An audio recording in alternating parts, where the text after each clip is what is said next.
everyone, and welcome to Empowering Homeschool Conversations. We are excited that you are with us tonight. We are kicking off the month of autism awareness on our broadcast. And tonight we are talking about understanding behavior and your child's sensory needs. And my special guest tonight is Matt Sloan. Welcome, Matt. Hi. Welcome. Thank you for having me. Yes, it's great to have you with us again. Definitely, Matt has been on our broadcast before, and I will make sure to link that in our YouTube video after this interview, so you can watch that interview as well. But we're glad to have you back and glad to be talking about this subject. And I was commenting to Matt even before we started about his background. He is in beautiful Washington State. And outside, so got to enjoy that weather when you can. Especially in Washington, yeah. Yes, exactly. I used to live on the West Coast. Very wet a lot of the time. So yeah, thanks for joining us and talking about this. I know it's an issue that a lot of families deal with, whether we have kids on the spectrum or not. We deal with behavior issues and kind of wonder if they're related to something that we can help our child with, that it isn't just disobedience, it's something that they're dealing with internally. So I'm excited to address that issue and to kind of dig into that a little bit with you. I also want to thank Knotgrass History for sponsoring this episode of Empowering Homeschool Conversations.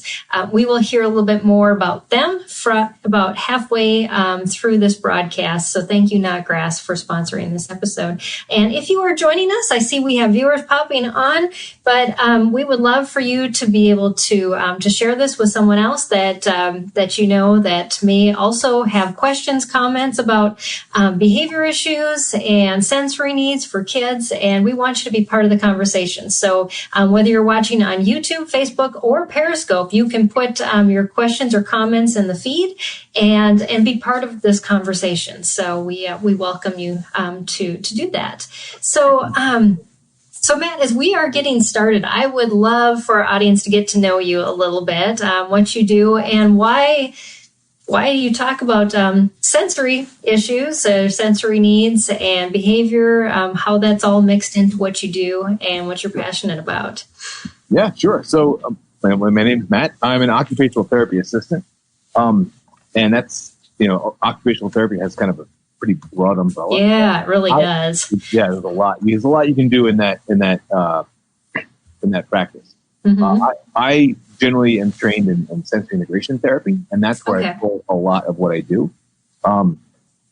So that's it's. If you don't know what that is, that's a specific type of therapy designed by Dr. Dean Ayers in the 70s, and it's a bottom up approach. It's a way to work with kids through getting their sensory systems kind of integrate into work. Yeah, because that's with autism. There's generally a sensory component. Yep. So before I got into this, I was a special education teacher, and my main focus was, or the biggest population I worked with, and I did this for roughly 13 years, was kids with social motor behavior disorders. And I took a more of a behavior approach, a cognitive approach to behavior. And that stuff's great. It works. There's a place for it. Had I known then what I know now, I would have done things a lot differently with a lot of my kids. We can all say that, can't we? Yeah. No, right. I know.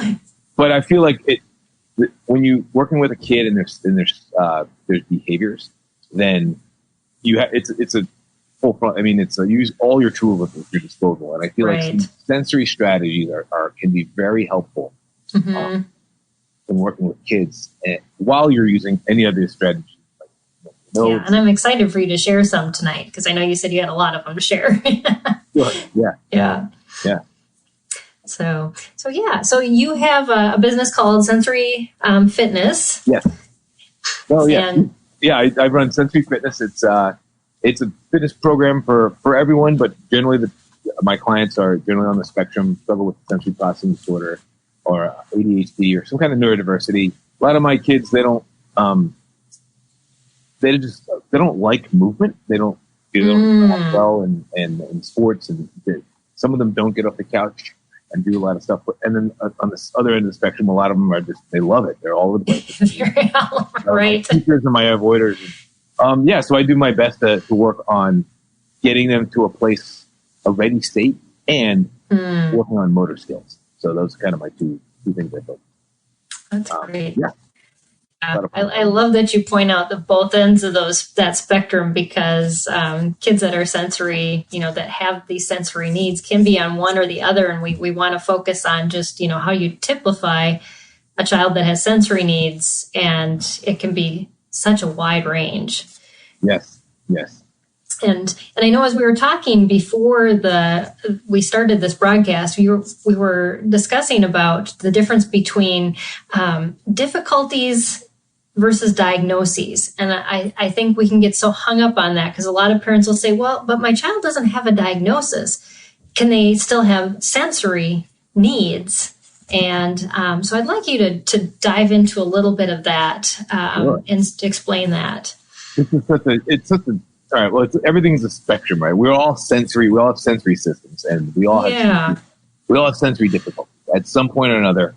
A lot of it's related to stress, where our stress level is. Imagine when you're in a minivan, and I drive a minivan. I love my minivan. I have that thing. I got my kids in the back, the dogs, my wife's there, and the radio's on. It's raining, so that's a high stress situation. So what do you do? You turn down the radio. You tell them to be quiet. You put the wiper on. Reduce that sensory input, so you can focus on one thing at a time. That's a sensory struggle.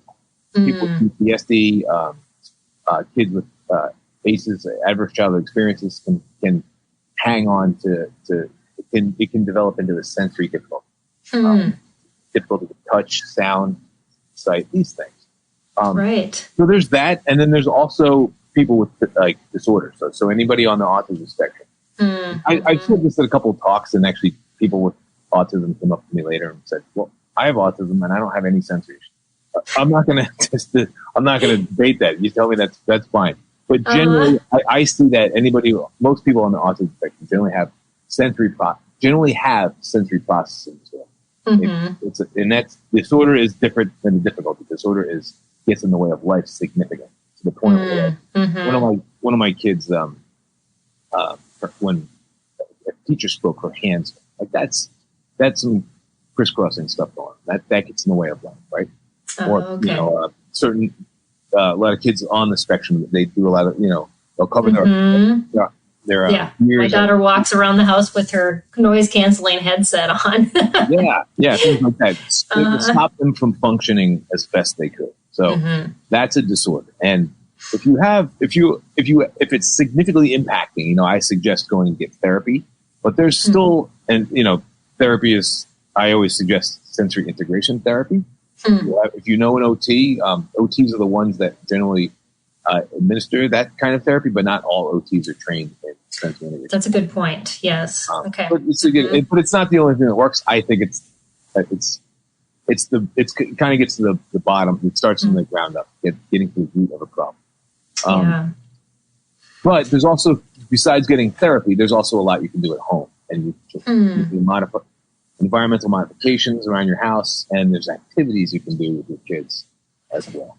Yeah, that's great, because we're going to talk a little bit about that tonight. Those things you can do around your house. I'm excited for you to share that. It's interesting. I think I heard, I can't remember where it was, but they said that teenagers now the majority of them have adrenal issues. And a lot of it is just stress related with just what they go through on a regular basis. And it does create sensory needs for just kids across the board, whether they're just having difficulties in life without a diagnosis. So, being in a high state of stress can, just kind of like that minivan thing. Another way I try to explain it to people is, we all struggle with sensory issues. And if you're in a high state of stress, like let's say you're at a party and you're having a conversation, and you're at that high level of cognition. You're having a intellectual conversation, and you're hobnobbing, and everything's going great. But you really have to go to the bathroom. Right. Station, you're going to be able to remember. You have to take care of that sensory need. You have to deal with that. same thing. It's along those lines. Like you have to go take care of that sensory need before I can get to the higher cognitive things. So a lot of our kids struggle with that. Maybe the noise is too loud. Maybe they're not feeling their bodies as they should, or the vestibular system's off. Right. Things like that. Yeah, that's a very good analogy, because I think we've all experienced that. So at least maybe not at a party, but just in general. Yeah, somewhere else. Yeah. So, right, exactly. So before we dive into some sensory strategies, I know we have some viewers. So if you're watching and thinking, well, this is something, or if there's a strategy that we're going to be talking about and you want to know more about it, definitely put your comments or questions in the feed. We like to incorporate those into our discussions. So Matt, what are some of your favorite sensory strategies? Well, oh man. Well, okay. So I always start with getting to a kid. So why would we use a sensory strategy in the first place? That's a good, yes. The same reason you would use a behavior strategy is to get the kid back on track, or to do something you asked them to do, or, to be at a ready state, a state of learning, an optimal performance range, however you want to say it. I want my kid to do his work. Okay. So right. Generally I look at it, if the kid is, my son, my little guy, he's often way up here. He's like, so when I see that, if I see a kid a really, really high alert level, and really just running around the house, and they're all over the place, so I'm going to do my best to kind of, number one, I'm going to reduce visual if I can, and reduce audio, so I'll use less language.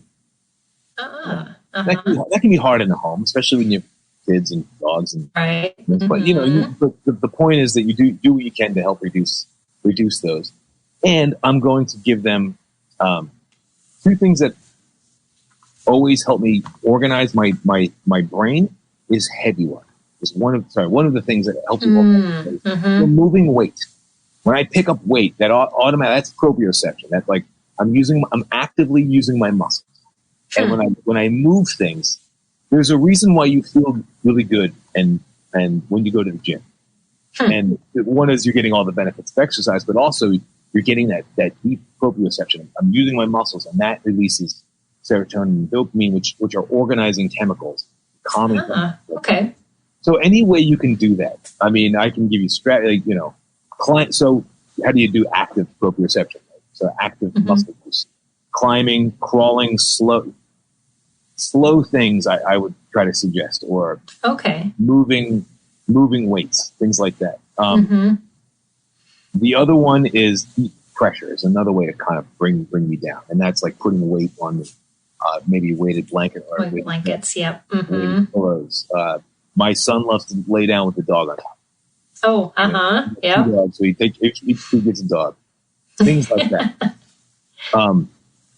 A really cool one, and this is one that is oral motor activities, where I wish I had thought of this before I came in today, but I should have brought some of my stuff. But using a straw to blow into water, to blow bubbles into water. That's activating my core. That takes a lot of breath work. I'm there and I'm promoting that calm breathing, first lip breathing, diaphragmatic breathing. That's heavy work. Things like that. And parents get mad at kids when they blow bubbles in their milk. We promote it around. Like, and you're strengthening the lip seal, and you need these things. You need a strong diaphragm. You need a lip seal for calming. It's what do babies do when they're stressed? Right, that deep breathing is so important. Right, they suckle. They do that. We still do it when we get stressed. With people put pens in their mouth. Right. It's the same thing. So that can help you kind of get organized. So I always go to either both is heavy work and deep pressure. Now, when I'm doing like the active work, so here's a story. So when I was a teacher, I worked with an alternative high school, and I immediately, I'm also a personal trainer, and I know the benefits of exercise. So we would do a thing called focus before class, and I had a couple different options. Great idea. Some kids would do boxing with me, or they do yoga in another room, or they go play basketball. And the kids that did the boxing and the yoga generally had a better time to come back to class. The kids that went to basketball, it was chaotic. They would come back and they would work. And so I didn't know this at the time, but what usually, number one, basketball is kind of chaotic. There's a ball flying over. It's open. Right? There's a lot of visual stimulation. Mm-hmm. There's not as much heavy work. If you think of boxing, yoga, it's very slow, and I'm getting all that heavy work. Basketball, I'm running, but it's kind of light.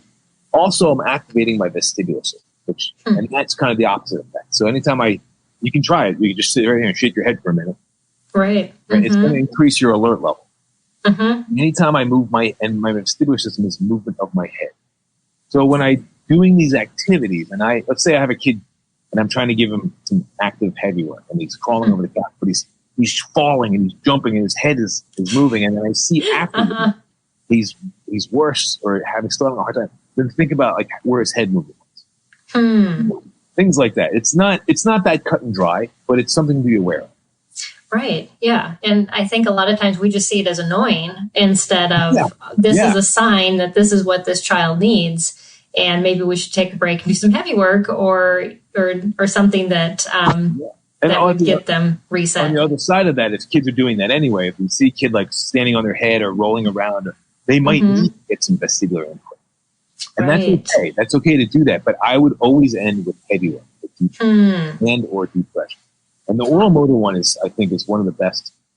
It's just, the idea with kids' mouth juices everywhere, right? But you can blowing up balloons, blowing whistles. Oh, yes. Any way to get that, drinking through a straw, and end the activity with just give the kid a straw and drink out of the straw. That's a great way to do that. And, that brings me to an issue that a lot of parents who homeschool often comment on is that we do these activities, but then I can't get my child back. And so it makes me think that, this analogy, the story that you had about the basketball versus the boxing or the yoga is maybe we're choosing the wrong activities and it's harder to get kids back. What else do you have as far as suggestions in that area? Well, any movement, I'm always going to defer to movement. If their kid needs to move or they're having trouble focusing, I'm not going to, there's no bad movement, right? Not really. It all depends on how the kid is after the movement. That's why I always say, no matter what it is you do, try to end it with some heavy work. Because some kids don't like to do the active heavy work. They just don't. Some people just don't like to exercise because they got to move weight. That takes effort. But some people get on a swing. That's easy. I'm not doing a lot of work, but I'm getting a ton of input. That's a great movement thing. But as soon as I'm done with those swingings, something I suggest, if you can have a swing in your house or outside, use that. Make sure it's linear as opposed to spinning. Oh. Spinning can have adverse effects even 4 hours later. The kid's just ripping around. And I've heard parents like, oh, he loves it. Well, yeah, it's great. He's loving it. But also, it kind of shreds the nervous system. But it can have adverse effects even up to 4 hours later. Wow. I have to pay attention to that because I do aerial silks and I spin a lot in the morning. I do it every morning. Well, if you're doing aerial silk, you're also getting that heavy work. Like I'm pulling all my weight up by my arms. It's one thing to do if you ever get sick from spinning, just do some heavy work and it'll help kind of organize your brain. And you won't feel acute. It's the same thing. That's my technical difference. Yeah, that's great.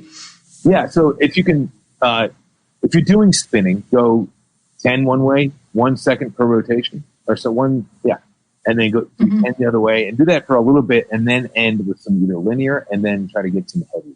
I always end with heavy. That's what when I work with kids in the clinic, or even in the, I'll try to end with some kind of slow, calm, heavy movement kind of thing. Yeah, and I'm sure that you can use just average things around your house too. You don't have to have weights. Do you have any suggestions in that area? Yeah, so obstacle courses are fantastic. Yes. Especially with the little kids, up and over the couch if you're okay with right. Some of us don't like that. Mm-hmm. But, kind of look for ways to get creative. If you have just your living room, moving, stacking, maybe making a cushion tower, or sandwiching in between the pillows, or doing their work while they're under the couch. That can be under the couch, but maybe a chair, your table or chair. Sometimes even just that can help. Just having a defined space for my body. Like if I just think of if I had a kid just sitting crisscross on the floor, he's kind of out in the open. But if I have them sit on a dot or under a blanket or on their stomach with a beanbag on top, that's letting me know where my body is. And that's calming. It's very foundational stuff. And these are, it's not a cognitive strategy, but it's something you can add to help kids let them know where their bodies are and just feel them. And that can be just enough sometimes to stay on track. Yeah. I've seen that before. And I think I interviewed a long time ago. We were talking about yoga and there was and this lady said that the first time she turned a girl who had autism upside down, it freaked her out, but she said she kept wanting to do it. This change in body orientation just sparked something new in her, and so you just never know. And I think a lot of it sensory issues like that stem from development. Like as babies, that everything we know we do now is because of what we did when we were young. So babies, their first move, they first start turning their head, and then they start to roll. And some of them, and then they start to crawl and scoot and all these movements. If some of those were missed, some of those milestones were missed, or for whatever reason, sometimes the kids just go from sitting to walking and miss crawl.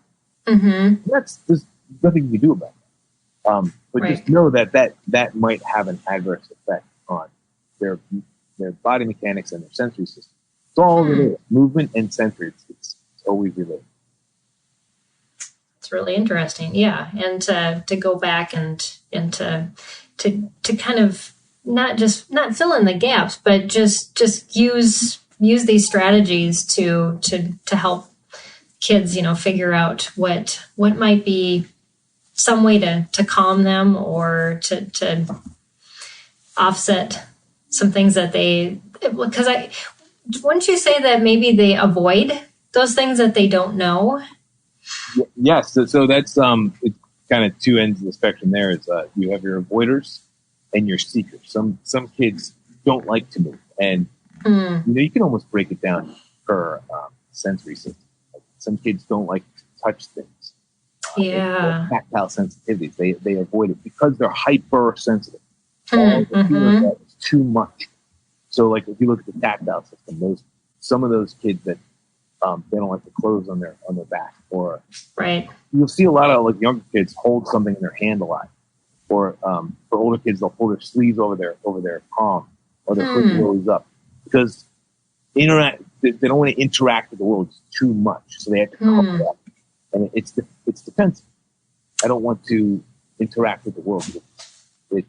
I sense too much, and I just need to narrow it down.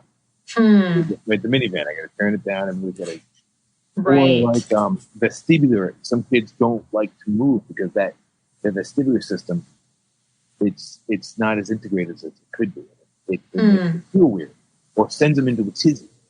Right.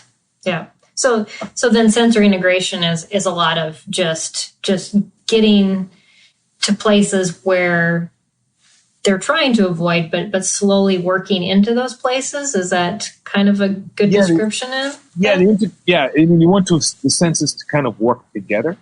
So when I walk down the street, and I can feel the wind on my face, the sun on my skin, the cars going by, the clothes on my back, the change in the ground. That's all of my senses working together. Got it. So if I have an issue with one sensory system, it can affect the rest.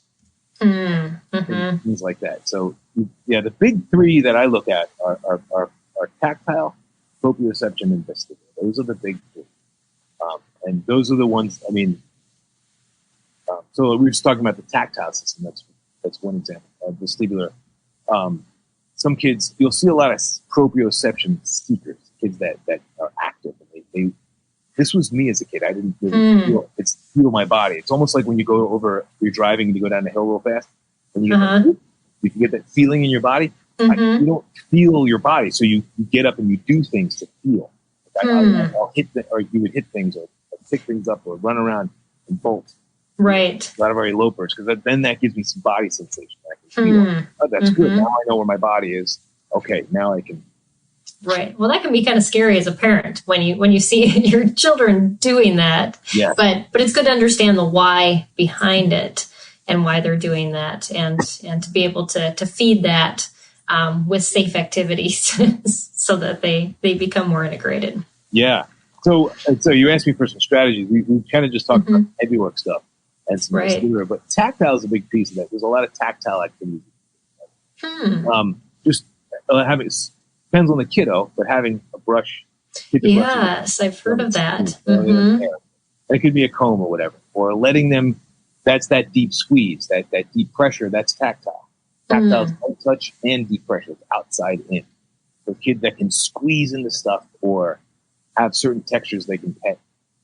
If you have a dog, that can also be very helpful. Oh yeah, I didn't think about that. All the more reason to get a pet. Well, we have 3 cats and a dog, so I think we've fulfilled that one. We have a question from a viewer, or just a comment, I guess. Kenya says, this information is excellent. My kids need sensory integration therapy. I live in the Dominican Republic, and it's hard to find a good OT. Matt has some things online that could you give her some information just about what you do and how I'm going to put your website up again so that I have some things on at sensoryfitness.org. I have there's some videos that I have on there you can check out. I'm in cahoots with Lackey Kid. You can go to their website and we do a couple videos once a month. There's some stuff on YouTube. I'm sorry, I don't even know where my stuff is. It's out there. You type in sensory fitness somewhere. If you go to your website, which I was on today, it's all connected on there. So sensoryfitness.org. I have a video series called Sensory Solutions for Challenging Behaviors. So dogs make a lot of noise. And that's the whole video series dedicated to teaching. It's dedicated to teaching parents and caregivers how to work with give some sensory tips at home. Getting into the meat of whatever the stuff I just talked about. Yeah, that's great because there are people like Kanaya that do live in rather remote places, and I used to live on a farm in the middle of nowhere, and having some resources to be able to use was definitely helpful when I had younger kids. So having those resources online, and with COVID, it seems everybody's going online anyways. So she said thank you for that. So before we dive into any more, and especially where we're going to also talk about just movement in general, which I know we've been talking about a little bit too. Let's take a break and hear from our sponsor, and then I'll bring Matt back and we'll continue this conversation. So if you have questions or comments, like Kanaya, definitely put those in the feed and we will include those in our conversation the next half an hour. So I'll give you a break, Matt, and I'll see you in just a few moments. And I would love to thank Knotgrass History for sponsoring this episode of Empowering Homeschool Conversations. Knotgrass History, I'd just love to tell you about them and also let you know that we've done already one unboxing.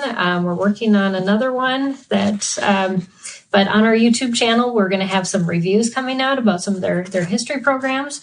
But Knotgrass History helps families like yours succeed at homeschooling. Students enjoy learning and parents feel confident teaching. Knotgrass history curriculum use narrative lessons, primary source documents, historical novels and biographies, and hands-on activities to create engaging learning experiences for children of all ages and abilities. Your family can study U.S. history, world history, geography, government, civics, and economics. And I'm reviewing their economics high school program. So Knotgrass history helps history learners become history makers. You can visit them at knotgrass.com and learn more about them today. So thank you, Knotgrass, for sponsoring, again, this episode of Empowering Homeschool Conversations.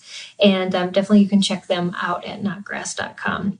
So we're going to come back here. Let me bring Matt back up on the screen. And so we've had a great first half an hour talking about a lot of things. And Amy just says, sorry, late. That's okay. It's even if you're joining us late, we just want you to know that this is all being recorded. It'll be on YouTube indefinitely, as long as YouTube's there. So you can go back and catch the first half an hour after we are done with the live recorded sessions. So, or you can listen to the podcast that's going to be coming out on Sunday as well. And you can check out all those links on our website at spedhomeschool.com. So Matt, we had a good first half an hour talking about some sensory strategies and a whole lot of other things about behavior and the difficulties, diagnoses, and just kind of how we all have sensory issues is, kind of the meat and potatoes of it all, and in that we need movement. So why is that? As I told you before the broadcast, a lot of times parents will say, I just want to get the work done. Why do we have to take time for this? And can't we just plow through the schoolwork, just do a little bit of movement and call it good.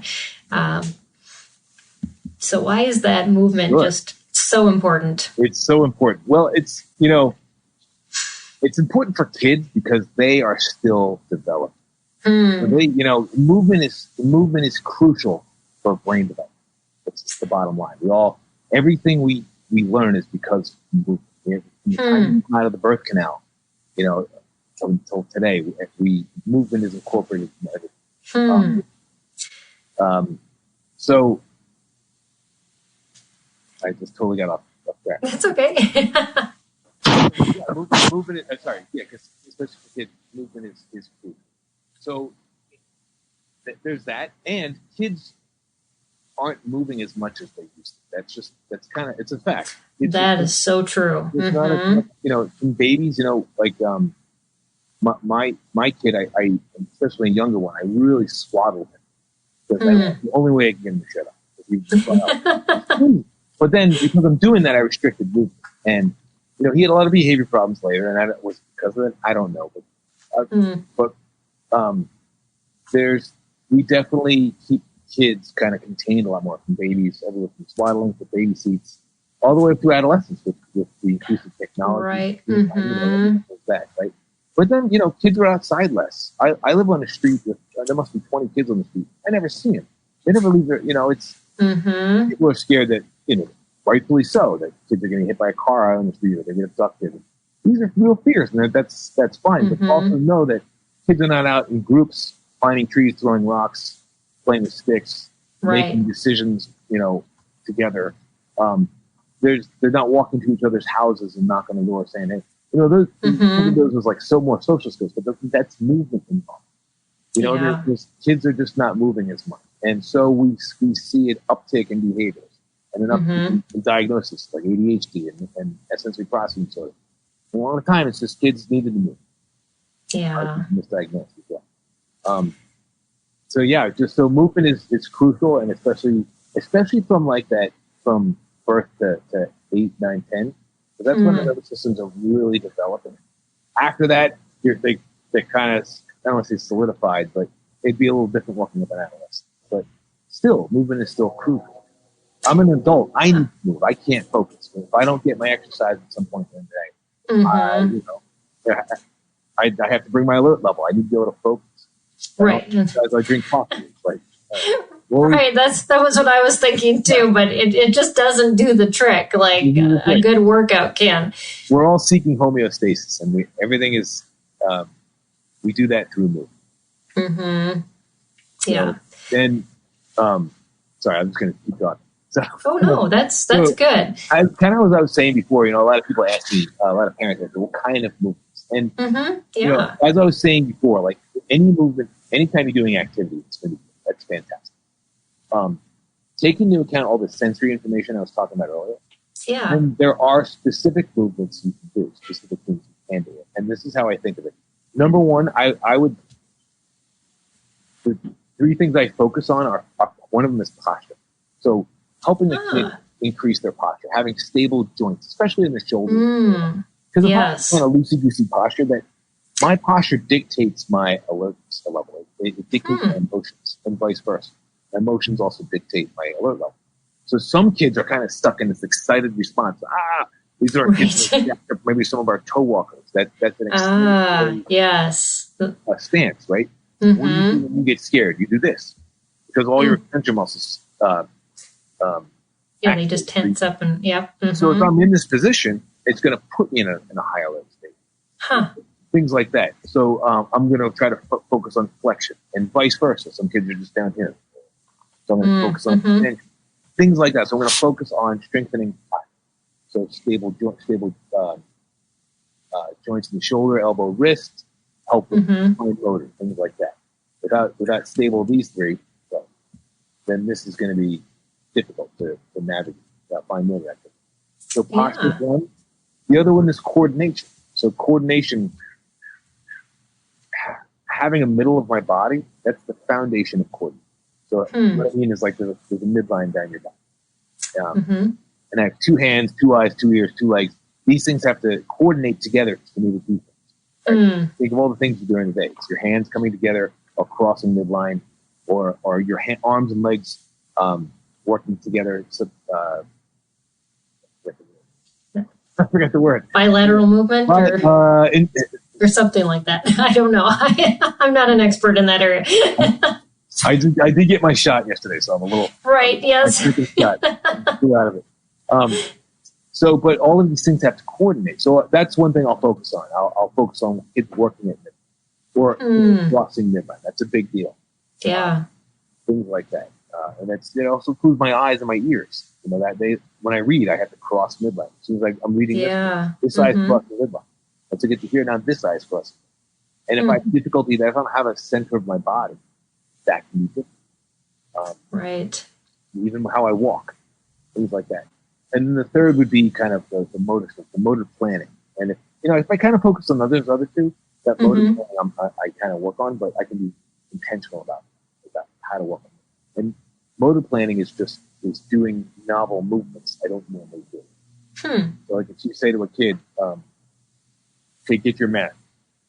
Okay, well, what does that mean?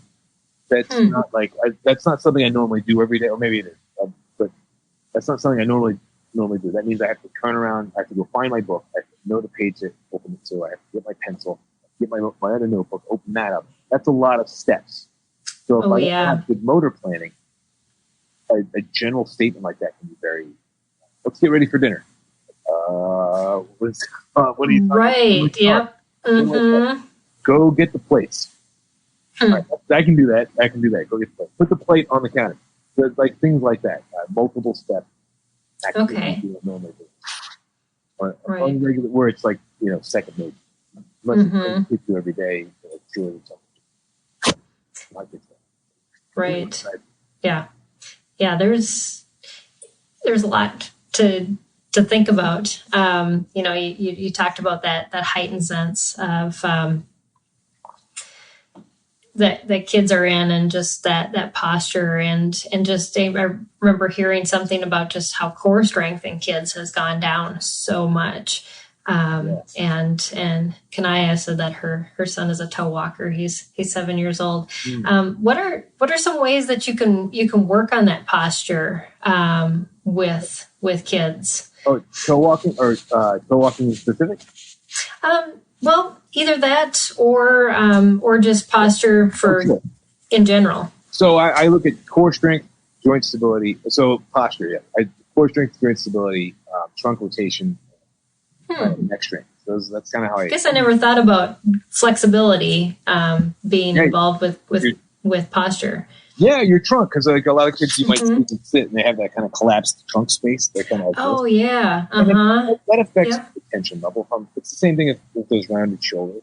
But what I'll do a lot of like on my stomach superhero poses.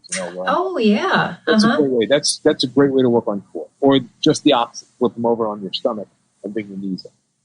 Now those are exercises, but I try to do it through play. That's another thing that's another thing that's kind of big. Is any time I do anything, I try to do it through play. If I have a kid do exercises and that motivates them, great, awesome. Yeah, but if there's not many of them. If they're just going through the motions, a lot of what it's good that they're getting the strengthening. That's good, but I'm also looking for them to know how to move their body. It's not just about holding that position. That's part of it, but also want them to be able to hold that position and roll and move their body naturally more smoothly. So, so I'll look for fun ways to do those two positions.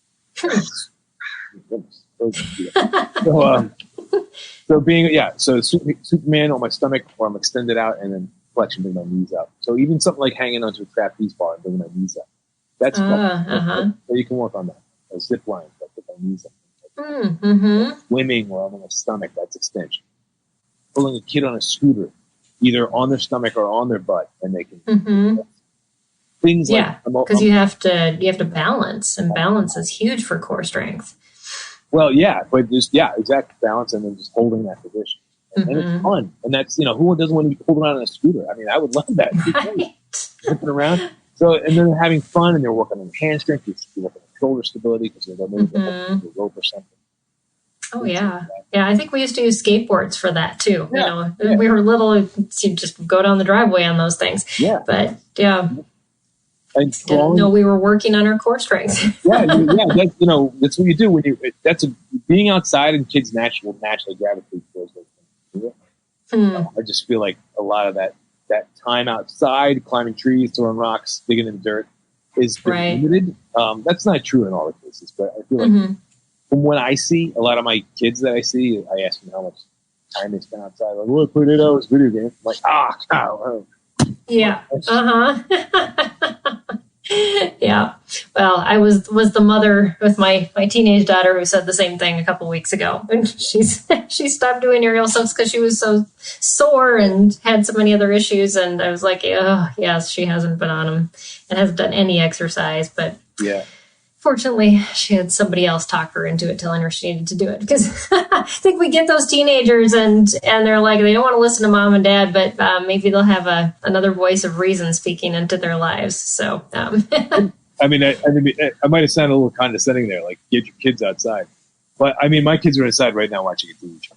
Yeah. But it's just to be aware that, we us as parents, especially we're home with our kids, we need our time, and to structure my kids' time all the time, it's exhausting. It's impossible. Right. So knowing the movements that help with motor skills and core strength and all of that is alone beneficial. So when they do it, you can kind of focus on that. Yeah, that's a good point. And it's nice to know what would be most effective if we have that time, or we plan it into our homeschool day, so that so it's getting them the things that they need to build on those three areas that you were talking about. So we talked about blanking posture and just some exercises for that. But what about the other two areas? What types of exercises can parents focus on that are pretty simple? One thing is using things like there's a guy, you can find him on YouTube. His name is Jacob White. He runs a program called Eye, Hand, Body, and all he does is he has a whole bunch of activities you can do to fall.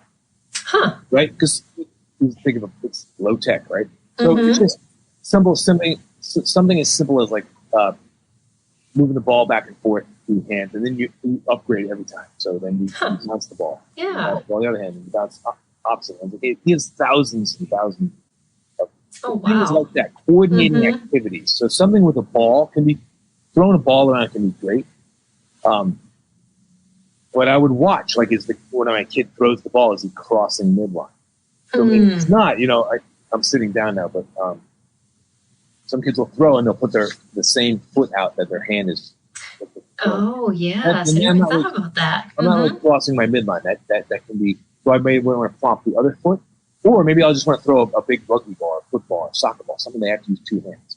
And maybe we'll do like a side pass, things like that, coordinating activity, or kicking a ball across, things like that. And it doesn't have to be arms and legs. You can use like a toilet paper roll and just look through your right eye and look for things across over here, and then vice versa. And do the same. Take that same tube and put your ear, cross over here. So you're taking anything on this side and bringing it to that side. Things like that. There's a million of them. And then putting it all together with the motor planning piece. I love obstacle courses. Yeah. It's like if you do a step, then 2 steps, then 3 steps. You keep adding onto it. One thing I always try to promote is I do, we do, you do. So that's great. With motor planning. So I model it, and then we do it together, so they're kind of getting more support, and then they make the same one you made, and then they come up with their own, and then you go through it, things like that. And generally, the activities within the obstacle course, I'll put in the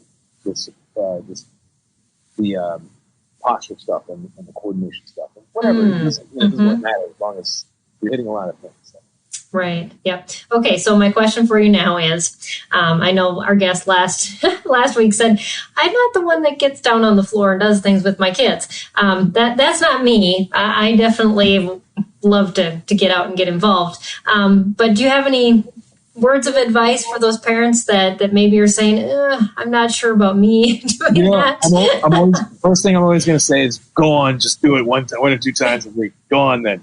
Put on your sweatpants, get down on the floor, and make a mess. Because it's good for you. It's good to play around. You get it. It's fun to throw a caution to the wind sometimes. Just in a controlled way, right? Because then the kids get to see a part of you, and you're playing, and there's power in play.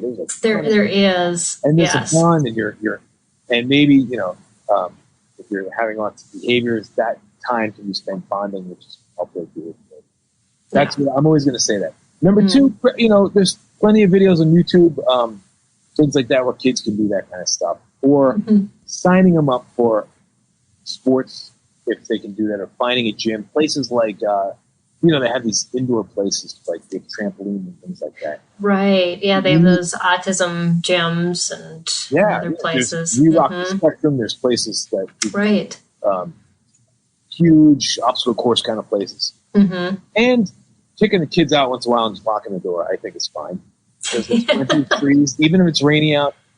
Even if they end up staring at a tree and like just not doing a whole lot, at least they're outside and they're in nature, and there's a lot going on that you don't even realize. When a kid is just staring into the woods, they're practicing. They're getting that's a whole other piece of vision. Right? We'll say that. Oh yeah. But, exactly. if I'm staring at the woods, I see little birds, animals moving. I have to track those, and that helps my vision. Vision is a big piece of it too, because that's also posture.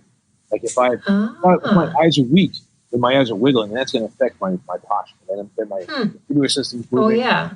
Right. Never thought about that. Being away from screens, being away from inside, being outside is very good for your eyes. Watching animals throwing rocks at targets.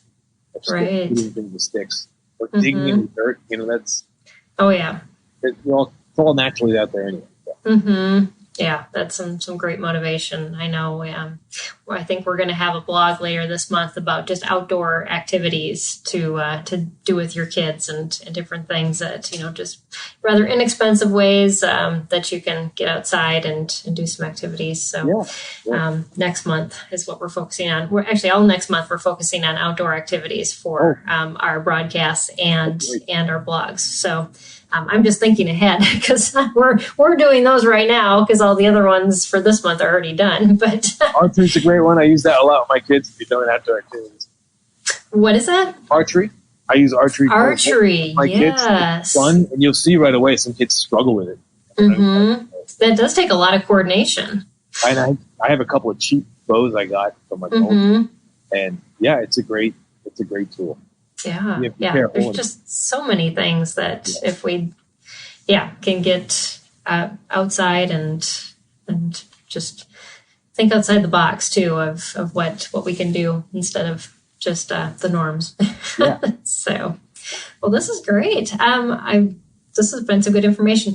We only got 10 minutes left, so I definitely want to give you time to kind of say anything else, if there's anything else you have on the top of your head before. I just making movement a part, an expectation of the day. I feel like, we're kind of talking about a very broad subject. Right. We were talking about earlier, we were talking about autism and sensory and ADHD a little bit, and we talked about maybe and movement. So, it's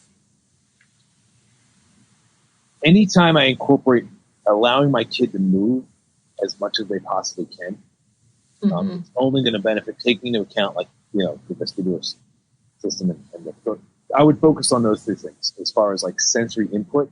As in a kid's regulation, I would look at the tactile input they're getting, the vestibular input they're getting, and the proprioception input they're getting. And then I would reduce, if it's too much, reduce the visual input. And as well, you kind of have this kids that like to do stuff and kids that don't like to do stuff. So kids that I would call that passive and active. So the active kids are kind of easy, right? You just give them an activity and do it. Right, exactly. But other kids, it's hard. So that's where I would incorporate where you have figuring out a way to get the kid to move. So things that move, like swings, they're getting the benefit of movement without doing a lot of work. And if I'm just pushing a kid, I'll do that for a minute, and maybe I'll add a rope they have to hold on to. So now they actually have to use their hand. And they're getting that. Now they're getting that. Oh, that's a great idea. Yeah. And then maybe I'll get a bungee cord and they start pulling themselves. So always, if I'm starting passively, I'm always going to kind of try to up it. Get as much as I can at it. If I don't have a swing, great advice. Like you're saying, skateboarding, things like that. Something they can scoot or slide, or dragging a kid on a sheet across the floor.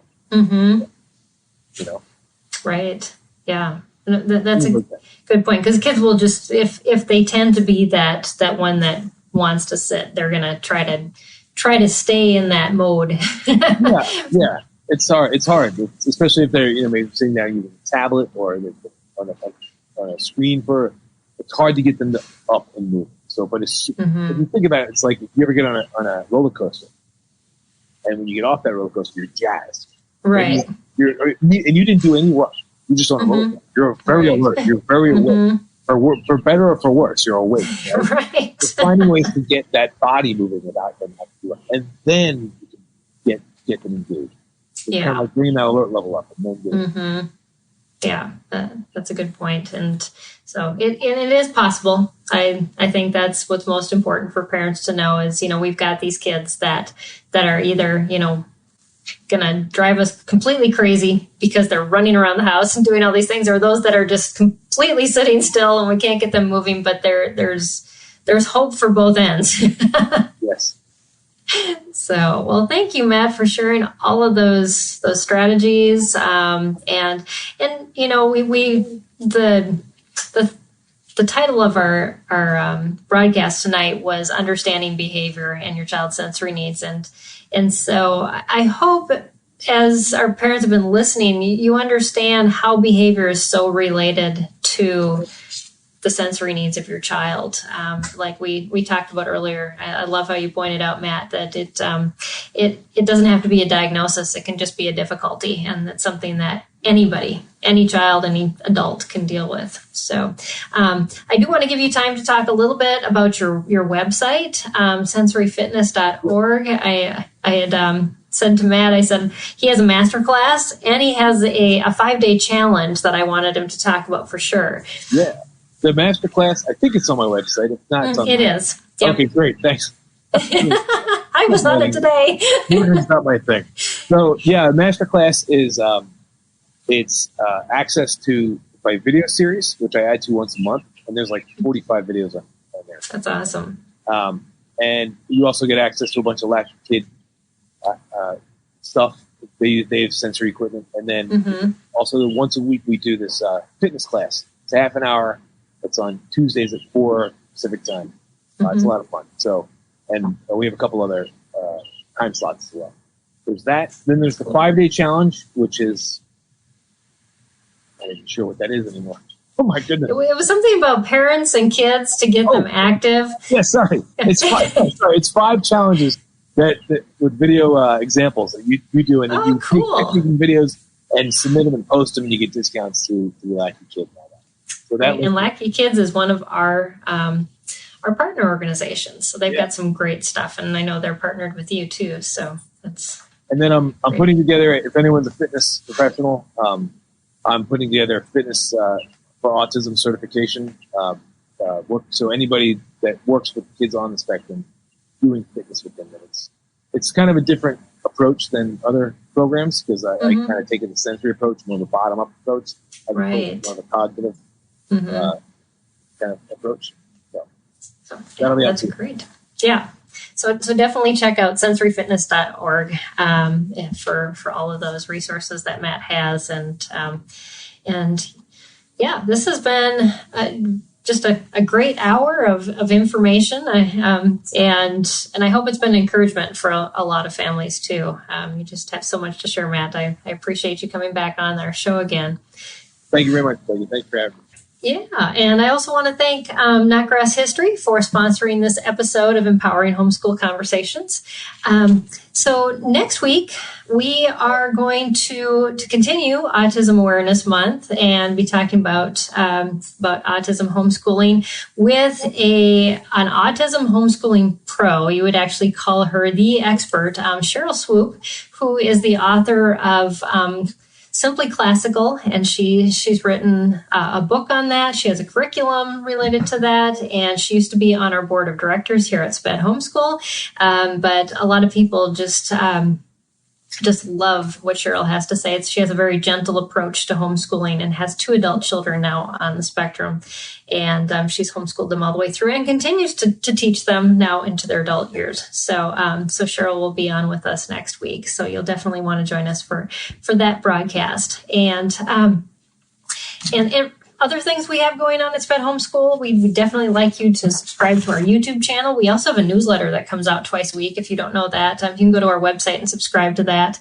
All our blogs this month are also related to autism. So if you're homeschooling a child on the spectrum and want some tips, tricks, just some general information, all of our new blogs, as well as we'll be highlighting some of the older content on our website as well.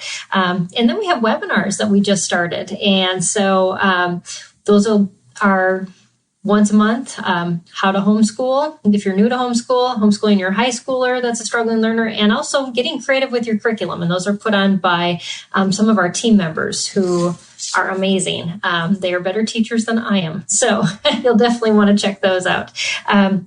But thank you again, Matt. Thank you for plowing through this, even though you had your second COVID shot.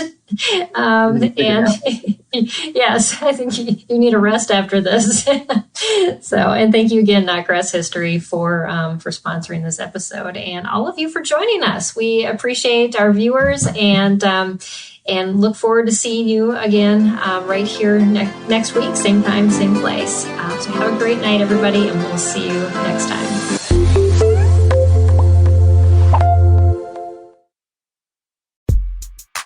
What happens when a writer and former history teacher goes toe-to-toe with his best friend, a nationally touring stand-up comedian? Total carnage, that's what. 2 men enter, and 2 men leave, because that's how it works. Actually, you get hilarious, real, and insightful conversations about life, history, culture, faith, and everything in between. Join me, comedian Johnny W., and my pal, author and speaker John Driver for Talk About That at lifeaudio.com or wherever you get your podcasts.